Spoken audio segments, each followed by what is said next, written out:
Bonjour à toutes et à tous, bienvenue sur Radio M. Dans l'actualité, un accident de la route est survenu ce mercredi matin sur la route nationale numéro 6 reliant la wilaya de N'Ama à celle de Béchar, a fait 10 morts et 42 blessés selon la protection civile.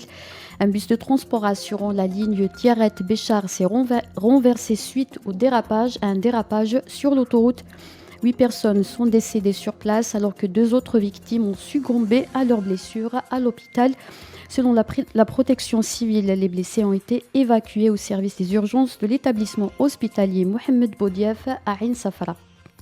Le Premier ministre espagnol Pedro Sánchez a exprimé sa volonté de se rendre en Algérie.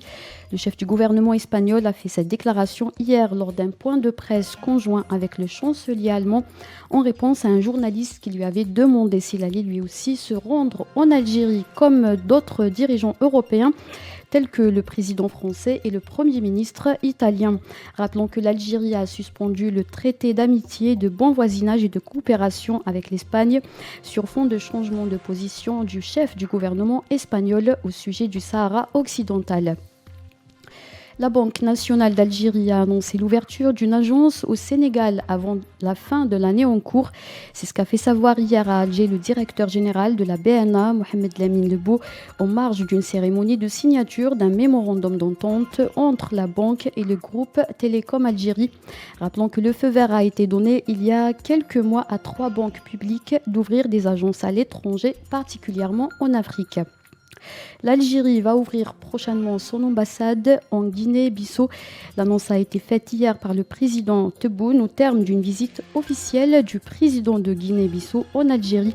Tebboune a expliqué qu'il souhaitait un retour à la normale des relations bilatérales entre les deux pays. Et enfin, la 2e édition du Festival du monodrame féminin aura lieu du 5 au 10 novembre prochain dans la wilaya d'El Oued. 14 œuvres produites par des troupes théâtrales issues de 10 pays arabes et européens prendront part à cet événement. Parmi les pays participants, la Palestine, la Tunisie, l'Égypte, la Libye, le Yémen, l'Irak, la Mauritanie, la France, la Belgique et la Roumanie. L'Algérie participe avec 3 œuvres, à savoir Mira présentée par le groupe Mosaïque, Meliouma de la coopérative culturelle Anis et enfin Riha Shaitan de l'association des arts dramatiques Sarkhat. Alors c'était la dernière information, on se retrouve tout à l'heure pour un autre flash.